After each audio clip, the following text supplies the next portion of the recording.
하루의 말씀, 오늘은 사도행전 11장 27절에서 30절 말씀 가지고 함께 나눕니다. 성경 봉독합니다. 그 무렵에 예언자 몇이 예루살렘에서 안디옥에 내려왔다. 그 가운데 아가보라는 사람이 성령의 감동을 받아서 일어나 온 세계에 큰 기근이 들 것이라고 예언하였다. 바로 그 기근이 글라우디오 황제 때에 들었다. 그래서 제자들은 각각 자기 형편에 따라 몫을 정하여 유대에 사는 신도들에게 구제금을 보내기로 결정하였다.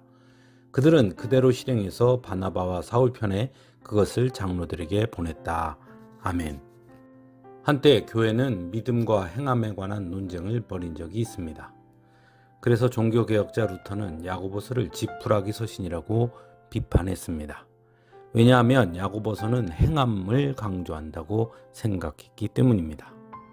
그와 반대로 어떤 사람들은 오히려 로마서에 믿음으로 구원을 받는다는 것을 비판하기도 했습니다. 그것은 믿음이라는 것에 대한 오해에서 비롯되었습니다. 하지만 요즘은 결코 믿음과 행함을 구별해서 생각하지 않습니다. 행함이 없는 믿음이란 가짜 믿음이고, 믿음이 있는 사람은 반드시 행함으로 나타나야 하는, 결국 믿음과 행함은 따로따로 구별해서 볼 수 있는 것이 아니라 하나로 보아야 한다고 생각하기 때문입니다. 물론 믿음이 없는 행함이 있을 수는 있습니다. 그런 행함에는 구원이 없는 것입니다. 그렇다면 행함이 없는 믿음은 어떠할까요? 그것은 가짜 믿음이라는 것입니다. 하지만 문제는 오늘날 어떤 분들은 여전히 믿음만을 말하면서 그것만을 강조하는 분들이 있습니다. 그러다 보니 소위 믿음이 좋다고 말하는 사람들이 윤리적으로 문제가 되는 경우가 있음을 보게 됩니다. 그래서 오히려 하나님의 영광을 가리며 교회를 부끄럽게 하는 경우도 있음을 보게 됩니다. 그런 분들의 믿음은 단연코 가짜라 할 수 있습니다. 사도행전은 초대교회 성도들의 모습을 우리에게 보여줍니다. 그리고 오늘 본문은 안디옥에서 처음으로 그리스도인이라고 불리운 일에 대해 전하고 있습니다.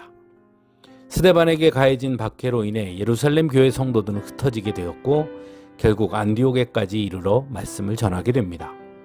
그리고 그렇게 안디옥에 복음을 전한 사람들을 보고 안디옥 사람들은 그리스도인이라고 부르기 시작했다는 것입니다. 왜 안디옥 사람들은 예수님의 복음을 전하는 사람들을 그리스도인이라고 부르기 시작했을까요? 그것은 복음을 전한 이들의 믿음 때문이었을 것입니다. 그리고 그 믿음은 말로만 하는 믿음이 아닌 행함이 함께 있는 진짜 믿음이었기 때문일 것입니다.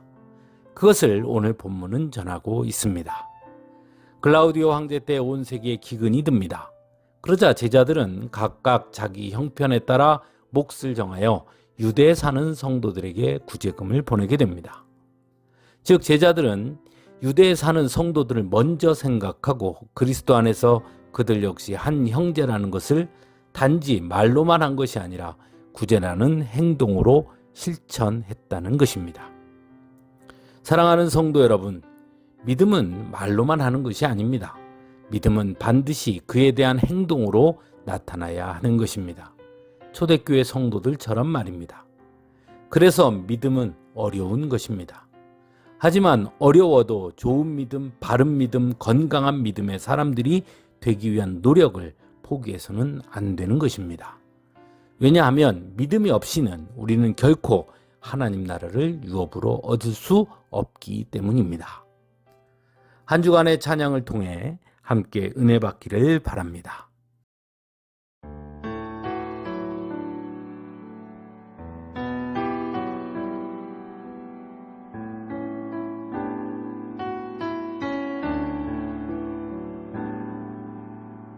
어느 날 다가온 주님의 이름을 부를 수 없었어요. 뜨거운 사랑을 느꼈지만 부를 수 없었어요. 어느 날 다가온 주님의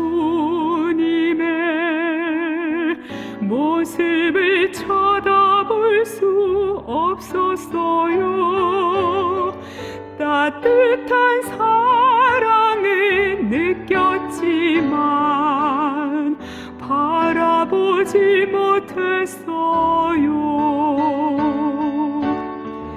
비우지 못한 작은 가슴, 당신의 사랑은 너무 커요.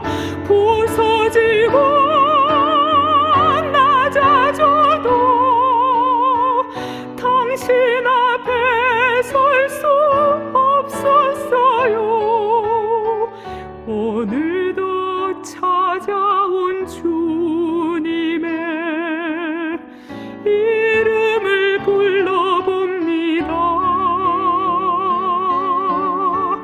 부를수록 다정한 주님 모습 가만히 안아봅니다.